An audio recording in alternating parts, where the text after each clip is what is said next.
educator. Like, not only, hey, this is my class and these are the moves and here's my cool music, but educate and give the why of what we do and why we do it. So people understand I'm part of a community. This is fun. I'm getting fitter, but at the end of the day, they're learning a little more about why it's important in their life.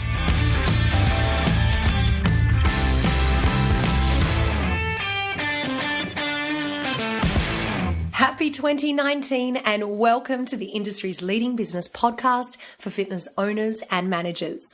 This month's interviews are brought to you by our podcast partner, One Fit Stop. One Fit Stop provides scheduling, client management, programming, and payment collection tools that will set your business up for success. To find out more, go to onefitstop.com or click on the link in today's show notes.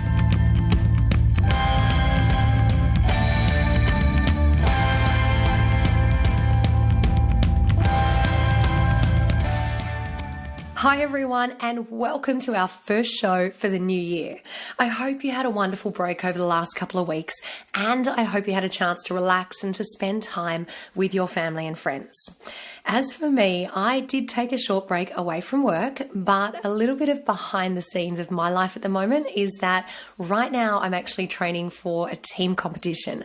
It's called Tribal Clash and it's coming up in February of this year. So whilst I did take a break from the podcast, I used my holidays to dramatically ramp up my training, which has been incredible. I've loved every second of it. So please wish me luck. There is 5 weeks to go until the competition.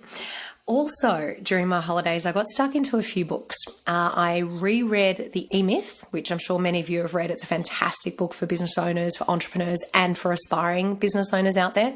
I read for the first time Viktor Frankl's Man's Search for Meaning, which was confronting. It was deeply moving, but I do highly recommend reading it as well.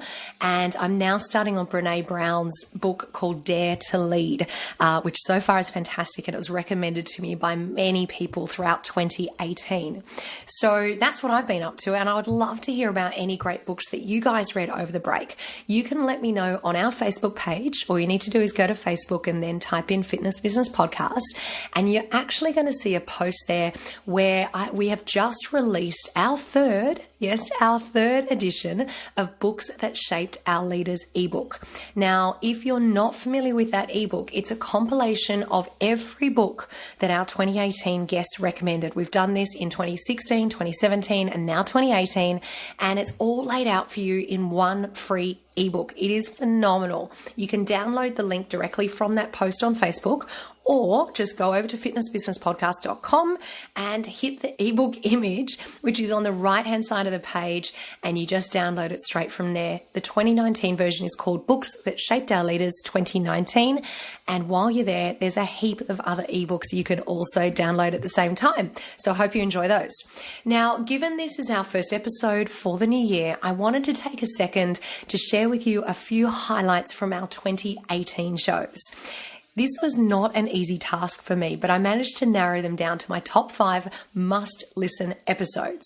Now, these are in no particular order, but here they are. So episode 171, which was called Ignite the Customer Experience in Your Fitness Business, and my special guest for that show was Amanda Stevens. The second one is episode 165, featuring Michael Piercy, and we talked about impacting your community to grow your fitness business and your brand. Next up is episode 158, the bumper edition. This one was huge. It was with the ad strategist Amanda Bond, where she said, stop wasting money on Facebook ads. Very controversial title, but an episode that we got huge feedback on. So thank you so much for everyone that came to us about that one. The next one is episode 181, how to develop a social media strategy for your fitness business. Our special guest for that show was Sam Mutimer, and last time I checked, it was the most downloaded show of the year. It was huge. We talked about Facebook and we talked about Instagram. Last but not least, episode 177, how to meet the needs of fitness consumers, with the brand president of Anytime Fitness, Stacey Anderson. I got to tell you, it was hard just to choose 5 to share with you guys today, but I know that there is something in there that will help you out in 2019. So if there are any that you love the sound of, then all you need to do is go to fitnessbusinesspodcast.com, type in the guest name, and take a listen to that show. Now, I am so excited to start the new year with a fantastic guest, someone who is immensely passionate about the fitness industry and has had years of experience to share on the subject of group fitness and building a community. My special guest for today is Marie Barbour, the co-founder of SoulBody LLC and the co-creator of SoulBody Barre, SoulBody Barre Unhitched, and SoulBody Barre Power group fitness programs. Marie has been in the fitness industry for over 15 years. And after falling in love with Barre and after seeing the benefits of this type of training, she, along with her best friend and business partner, Stacey Van-diver, they created SoulBody LLC, which is a company that offers boutique-style progressive programming to larger clubs and to studios. Now, SoulBody Barre programming is now in over 80 clubs across the world, including Gold's Gyms, Goodlife Women's in Canada, Brick Bodies, Merritt Clubs, Armour Performance Centers, YMCAs, and more. This is a big interview this week. We cover a lot of ground, so here's a little snapshot of what we discuss. We talk about the key elements to consider when planning a group fitness program, how to use group fitness to form a community for your members, the touch points of a rockstar instructor. What is it that they do before class, during class, and after class that really makes them stand out from the crowd? We chat about tips on finding and hiring those rockstar instructors, how to create community around virtual fitness when an instructor isn't in the room, and we finish off with tips for building an engaged group fitness community. I told you it is a big interview coming your way today. But before we dive in, I do want to do a shout out to this month's premier podcast partner. One Fit Stop's scheduling, client management, programming, and payment collection tools will set your business up for success. To find out more, go to onefitstop.com. Now, one last thing. My microphone decided to take an early break just before the holidays, so I've had to re-record the questions for today's interview, so please excuse the minor sound variations in today's episode.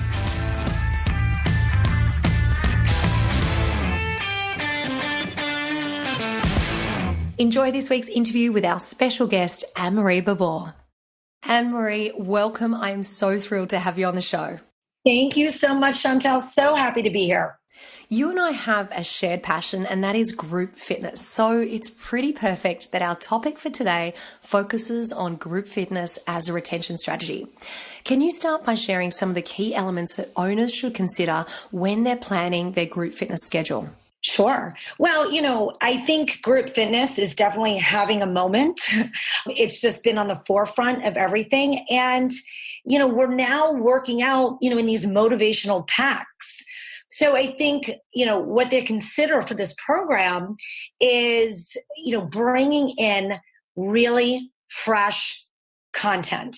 Whether it's a freestyle instructor or an instructor that has like 1 to 7 pre-choreographed programs that they teach, whatever it is, it needs to be really fresh, very current, and there needs to be top tier instruction. I guess the rise of that group fitness instructor, that rock star instructor, needs to be in the gyms, and they need to have really good representation in the group fitness room, because there is a lot of competition out there. People have 1 hour in a day, maybe 2, and they can either jump online, and they can go anywhere. They can go to a boutique, little studio up the street, or come to your gym. So the content has to be fresh. The instruction has to be top tier. And, and they need to offer a wide variety, not only live, but now the trend is bringing in the virtual and also connecting with their members through group fitness outside of the 4 walls. You bring up a really good point, which is making sure that the content that we're delivering is always fresh. So in your experience, how often should we review or refresh the content that we offer? Again, SoulBody, we offer, or we design and deliver new content every 3 months. But, we say, go to our back releases, go to the library and infuse, even if it's a couple of tracks. I think, you need to keep it fresh. I mean, not maybe every week, but definitely keep it, maybe not every 3 months, reach for the back releases. And even for these freestyle instructors, it's so easy to just keep the same playlist, teach the same choreography or your plan that you did in the night before for the next couple weeks. But again, the game is higher, the competition is big, and everybody's bringing their A game, and you can no longer be lazy. And I don't care if you're pre-choreographed with Les Mills or Zumba or SoulBody, you need to, up your game and freshen up your content as often as you can. And it's work and it's energy, but it will pay off in the end. Anne-Marie, how about when it comes to tracking and monitoring what's working and what's not? Are there any systems that you've come across or any ways to get feedback from members that you would suggest that we can use within our facilities? Yeah, I mean, I think what's great is just being present after class, asking people what they liked, what they didn't like. Again, a lot of these instructors are on social media. People are following them on Facebook, on Instagram. They've created these private Facebook pages, for their classes or their club. As we say, the group fitness, you're the club within the club. So you've got these instructors are the front line. They're the boots on the ground. They're the community creators. So have the conversations after class, have it on social media, and get feedback, ask for feedback from your class.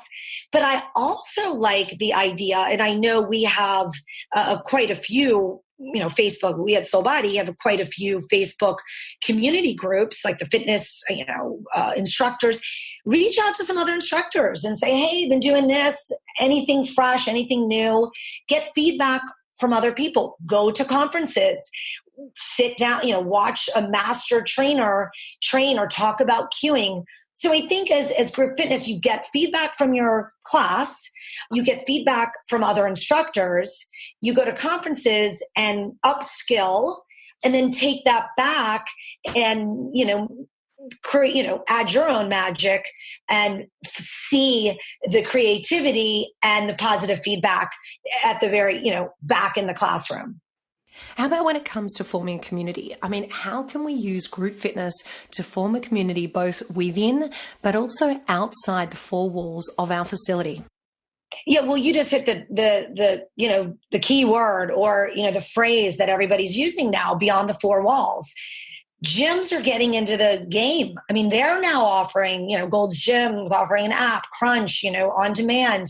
So they've got their members inside, and then they're also adding value and they have a touch point outside using virtual or on demand or live stream. So I think what's, important is having those touch points with them inside and outside. But as far as the community, we've got it down. I mean, group fitness, again, I said that motivational pack is really becoming the preferred form of exercise.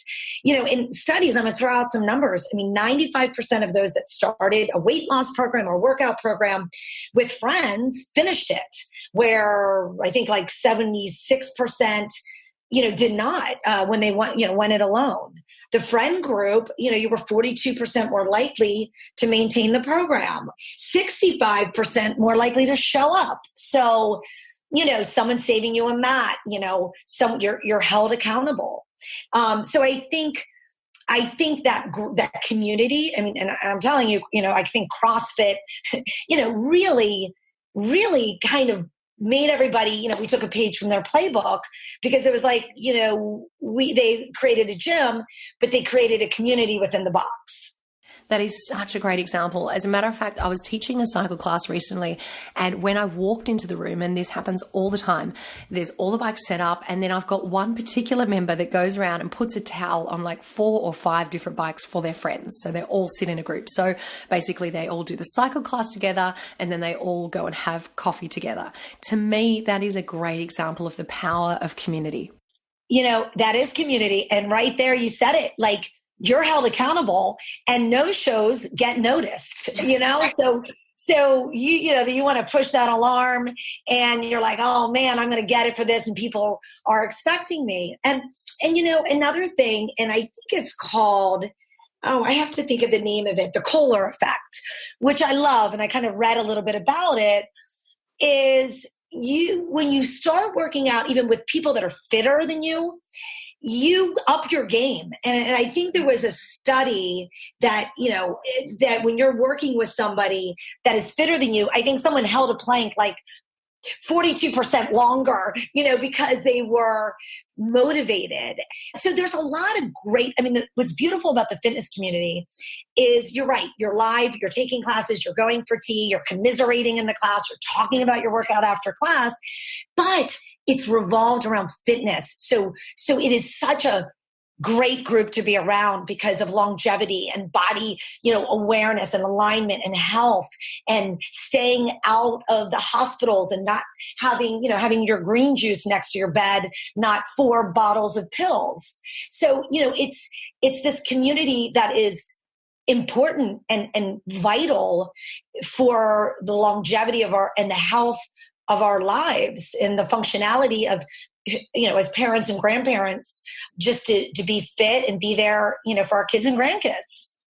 I was actually having a conversation the other day with someone about active aging and about positive aging. And they talked about 3 different elements that's involved as we grow, as we get older. One of them was the physical side. Another one was the emotional side. And then the third was the social side. And I truly feel like group fitness delivers all 3 of those things. We are physically involved in the exercise. We have an emotional connection to it because of the way that it makes us feel. And then we have that social aspect of group fitness, which is about being with our friends, with building relationships with the people that work at the gym, like the instructor. I just love everything that group fitness delivers. And Marie, earlier you started talking about instructors, and I would love you to dive into this just in a little bit more detail, because we've seen the rise of the rockstar instructor, and there's something about these particular instructors that really stand out from the crowd. They're the type of people that we want to have in our facilities. So in your experience, walk us through what you would say are the touch points are of a rockstar instructor. What is it that they're doing that is different before class, during class, and after class that really does make them stand out from everybody else? Sure. Yeah. And I'll talk about that. But one thing that you said, which I loved, was, working out in groups and, in the mental, those endorphins, are released when somebody smiles at you. You get the fitness runner's high, but you also get the endorphin rush just from a smile. So, I love that. And going into that rockstar instructor, you're right there, club in the club, boots on the ground, welcoming everybody with a smile. And I think those rock star instructors do a lot. I think number one, it starts, they should be aware, especially if you're a freelancer, of what your class is communicating on the schedule. What is it saying? That's where people are maybe they just joined a gym. They're looking at the schedule and they're like, oh, butts and guts, but maybe, it needs to really spell out or be specific of what they're taking and what they're going to do. I know pre-choreographed programming like SoulBody, we work very hard on the communication of what to expect. But then when somebody walks into that room, you're there early. The music's playing, the lights are set, you're welcoming, you're inclusive. Using language, there's all kinds of fitness levels. So, and everybody said it. Oh, it's like hosting a party, the lights, the music, taking their coats or telling them what they need, where the food is, it is that. So you set up this environment, in a safe environment. And a lot of people are coming in for the first time. You want to welcome them. You want to see, maybe there's somebody with a knee injury or a pregnant person, that rock star instructor notices it, talks to them, makes them feel included. Then the content, like we talked about, they've worked on it. They're prepared. Their music is set. They know what they're doing. They're, offering a, high quality class. And then, just after class being there, like we talked about, asking for feedback, then being available outside the 4 walls. So, it is a lot, but it's a job. And I think back in the day, it was a passion project. We weren't paid that much. I think now, and especially internationally, I mean, this is like a full career for people. Even we did some work in Egypt, and I know in China and even London, and I'm sure Australia, the States maybe a little are getting there, but this is an important job. You're affecting people. You're in charge of, safety for them, giving them that experience and the motivation, the inspiration, the connection. It all plays together.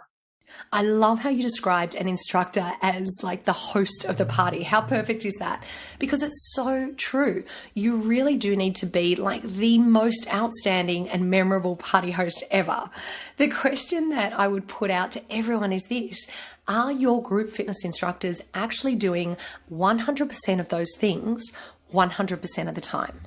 Like if you dropped into a class, if you just did a mystery shop in a class, would your instructors be ticking all of those boxes? You can put systems in place to, like you said, sit in on a class, audit a little bit, interview and maybe interview the members that, who do you like to take, who motivates you?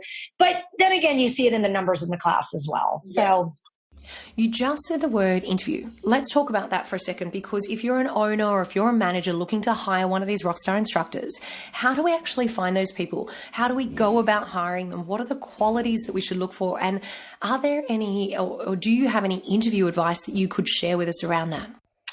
It is tough. I think for us, I could speak for SoulBody, when we have our trainings, we definitely, will put little stars next to these stars, people that bring in with a smile and they're excited and they're studying and they're learning.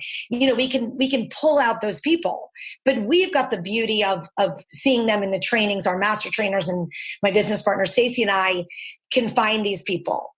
And they're the ones that some have a good following, whether they're coming from another club, you follow them on Instagram, you see their followers, you see the content they're putting out. People do go to social media now to kind of see who they're dealing with before they deal with them. So I think there's that element. I think we get to see them in the classroom before, we kind of hire them as our instructors. But then I think there's those that have great potential that could be molded, that are young or never taught before, but have a lot of potential. And I think the crux of it is sitting down with them, interviewing them, but just getting the vibe from just that personal connection and seeing, the kind of person that they are. It's hard to find, but you can get referrals. Somebody that's taken this person in class, ask if they want to join your team, take to social media. But you've got to put time, whether you're a club owner or like me, a programmer looking for new instructors, take the time to get to know the people that you're hiring and that are going to represent your brand. Anne-Marie, there are two things that you just said in there that I want to touch on.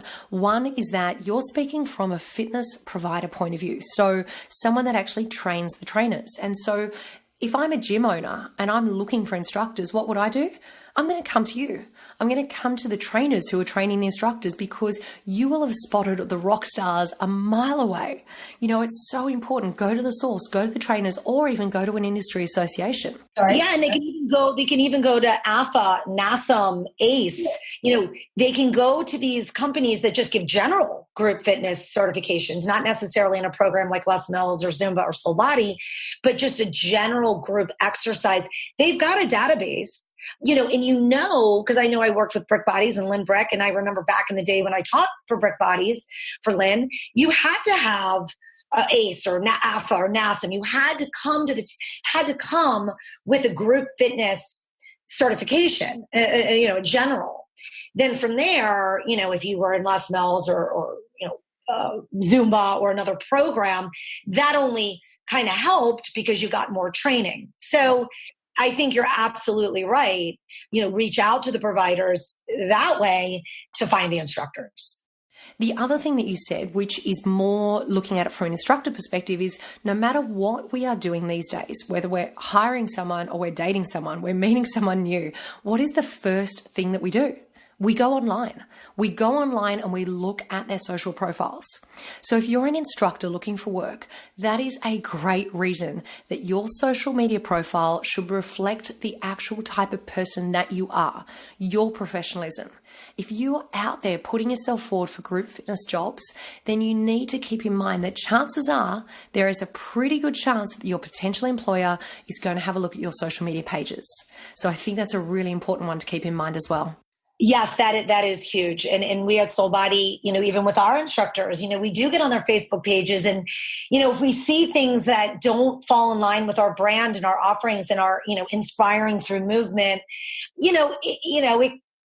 it causes pause, and we, have to kind of handle that, especially when they're posting, that they're SoulBody instructors, so, you have to, even like, college students, when colleges are looking at them, or, employees applying for a job in tech, it doesn't matter. You need to have this profile in your social media presence that is professional and in line, with for us, the fitness, wellness, and inspiring, persona. And Marie, when I did my very first Soul Cycle class, which was a couple of years ago now, I spoke to the instructor after class, and that person at the time told me how much they were being paid. It surprised me at the time because it was significantly more pay per class compared to a traditional instructor. So in your experience, what do you find motivates the rockstar instructors that are out there? I mean, is it financial? Is it being recognized or promoted as an influencer, as a bit of a celebrity? Is it the job title? I mean, what is it that really motivates and appeals to these type of instructors?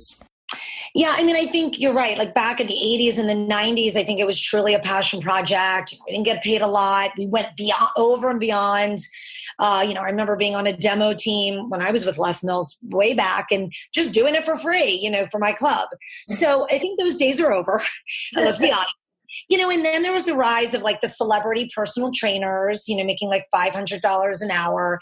And now we've got these Instagram and YouTube sensations making $3 to $6 million a year, that become these lifestyle influencers. So I think, there's those, getting paid, a small fee to teach. And I think there's different levels, but I do think it truly is passion first. I think that's how we all start. And I think that's even now the Kayla is, Isteins. I don't know if I can that. Yeah, I'm an Aussie and I don't even know how to play. Yeah.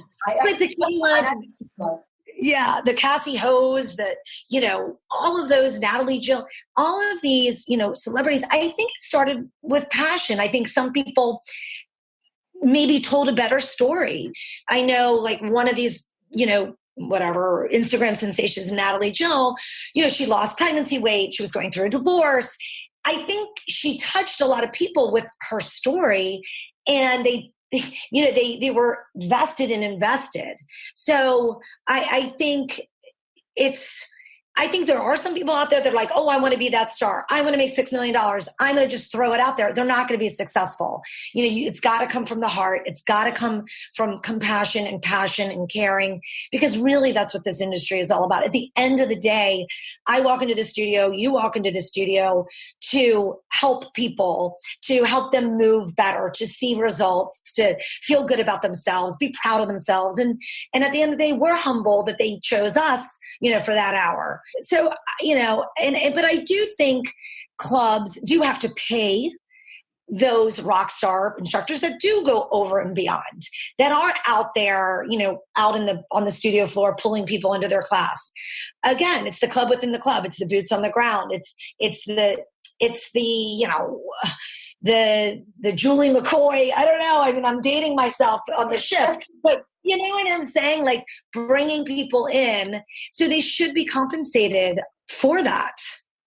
Do you happen to know what the average rate of pay for an instructor is in the US?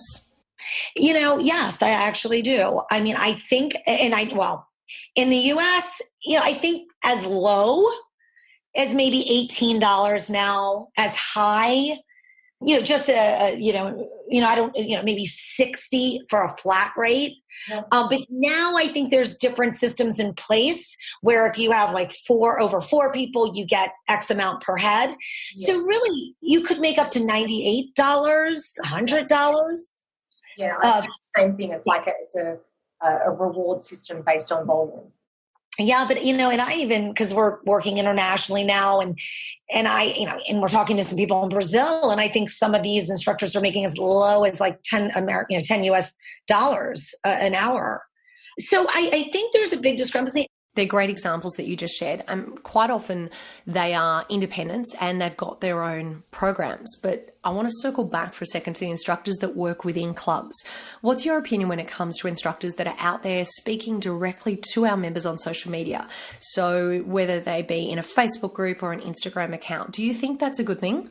Is it a bad thing? Are there any guidelines that you suggest we should put in place when we do have instructors that are directly interacting with members of our club? Yeah, I mean, I could just talk from a personal experience with SoulBody. We've got, over 500 instructors right now teaching our program. And, when some can create a SoulBody, like the instructors can create kind of their own SoulBody page where they're interacting with their members. And, really, it's hard for us to monitor that. But overall, when we see their posts, their general post, and they have their SoulBody instructor, and it's maybe not in line with our brand or how we feel they should be communicating, it does cause us to, take notice and contact them. So I think, it's hard to monitor sometimes unless they can make you an admin to their page and you can, or it's a private group and you're a part of it and you can view it. But I definitely think as a programmer in clubs that we need to kind of be on top of it and know who's out there representing us and what they're presenting to the world, when they're associated with our brand. And I think that, in my experience, I've seen it work where there's just some basic guidelines. I mean, you expect that people will be respectful of the gym and say and do the right things. But I think, up front, it doesn't hurt to have that conversation with your instructor and just to put some basic guidelines in place so that there aren't situations where, you have to have a difficult conversation later on. Anne-Marie, earlier we were talking about building a group fitness community. And one of the things that you mentioned was that group fitness communities no longer are just existing within the club. It now goes beyond that because of the introduction of virtual fitness. And as you know, the topic of virtual is something that we've spoken a lot about on this show over the last month or so. We're hearing more and more about clubs that are adding virtual to their offering. So how would you say that we can go about extending community when it comes to virtual fitness? Oh, I mean, I think it's just going to be, the new normal. No longer is it within the four walls. You need to engage, with your member outside of the gym, with an app, with on-demand live stream classes. It's just becoming normal. And I know we're friends with Lauren Fondos from Forte, and, she's now going into clubs, setting up the hardware and the software, or mostly boutique studios, but to not only, you're not only out in the live class and experiencing that beautiful community, but you could do it at home and still be part of the community if it's streamed. I mean, look at Peloton. I mean, I was there. I know you've been there. I was at a class in the Flatiron in New York, and they're giving shout outs to people at home in the live class. So yeah, I mean, it's the new normal. It's expected. It's, that I want what I want when I want it kind of mentality. And you've got to, adapt pretty quickly. I actually love that from an instructor perspective, that I can go in and teach a class at 6 a.m. in the morning and then know that at, say, 4 o'clock in the afternoon, my members that were in my physical class that morning, they can then be in their lounge room that same afternoon and do another class with me on the screen. I love the extension of connection that is created between the gym instructor and the member, or the gym and the member. And I'm so glad that you brought up Lauren, because for anyone that missed that interview, it was episode 202, Lauren really goes into depth about how to live stream your classes in your club and live stream to mobile devices. So if you missed that episode, make sure you check it out. That's show 202 featuring Lauren Fundos from Forte. And Marie, I feel like time and time again now we're seeing evidence that live class streaming or virtual classes are only enhancing the group fitness experience. Would you agree with that? Oh, absolutely. I mean, and we're on Wexer. We're also on Burn Along. And I was just actually listening to a podcast with Daniel Friedman, the co-founder of Burn Along. And he's like, people are going to watch football on TV and they're going to go to the games. And, you're going to listen to someone singing on the radio and you're going to go to a live concert. It only just enhances and, brings it 360, the experience. And like Lauren is installing the software and the hardware into clubs. Right now it's pricey, but I think it's going to be, the price is going to go down, and then that's going to become the new normal. You build a club, you've got 7 cameras in the group fitness room. Yeah. You build a studio, you've got, live stream classes. It's not even going to be a thought. So I just think that's the way it's going.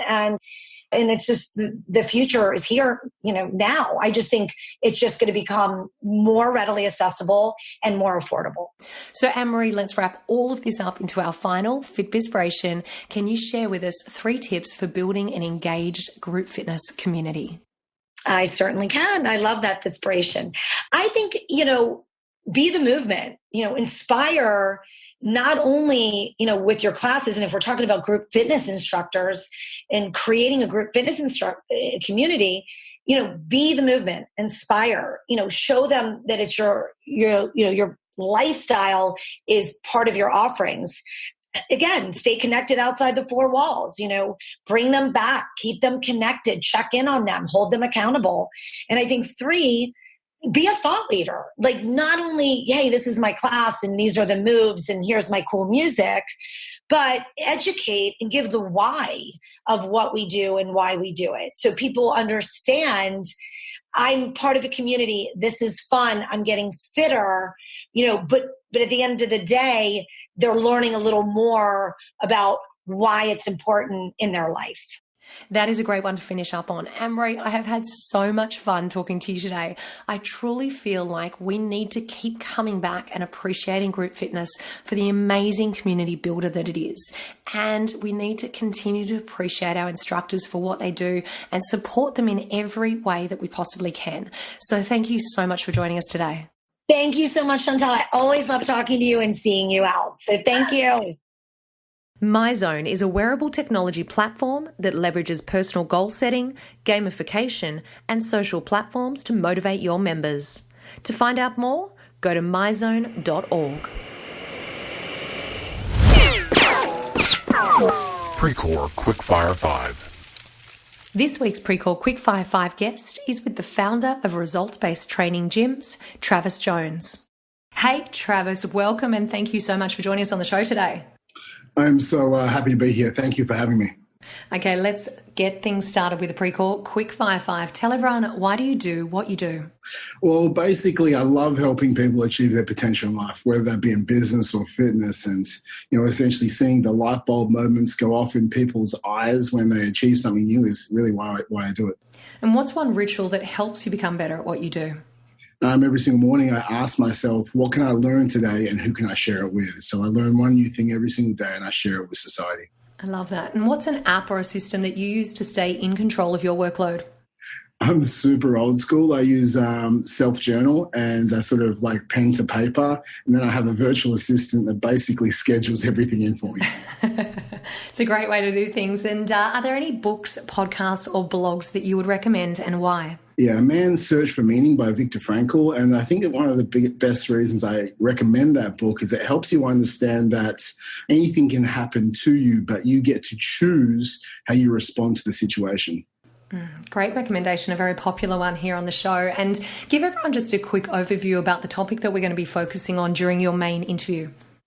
well, like why businesses fail and how to foolproof your business. I think it's so crucial for all business owners to know those sort of top 5 reasons, and they can jump those hurdles so they never hold them back and actually see the opportunities in every single obstacle. I'm really, really looking forward to talking to you about this topic, Travis. I think it's an area that so many fitness professionals have challenges with and face throughout their careers. So I want to thank you so much for joining us, and I really look forward to chatting to you during your main interview next week. Awesome. Before we finish off today, one quick and very important announcement because it is coming up soon. And this is for everyone that is coming along to URSA 2019. Every single one of you are invited to the FBP Family Meetup on Wednesday, March the 13th at 6 a.m. If you're not familiar with our meetup walks, it is an active networking event, which means we walk and we talk for 45 minutes and we return back to the main entrance of the Marriott Marquis San Diego Marina by 6:50 a.m. The meetup is totally free and it is the best way to start your day. We do need to know attendance numbers, so please do me a huge favor and jump over to fitnessbusinesspodcast.com, go to the top of the page and click on the tab called Meetup. Then simply register your details for the URSA walk.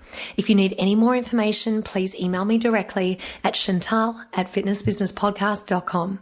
Before we finish off today, a reminder, of course, that all the resources, the links for today's show can all be found at fitnessbusinesspodcast.com. As we come to the end of another show, I want to thank our foundation partner, Active Management. Our most downloaded shows relate to lead generation. So Active Management have an awesome free checklist for improving what is possibly your most viewed page on your website. All you need to do is grab it at fitnessbusinesspodcast.com/active. Thank you for joining me for another week of the show. I look forward to seeing you next week. And remember, what you leave behind is not what's engraved in stone monuments, but what is woven into the lives of others.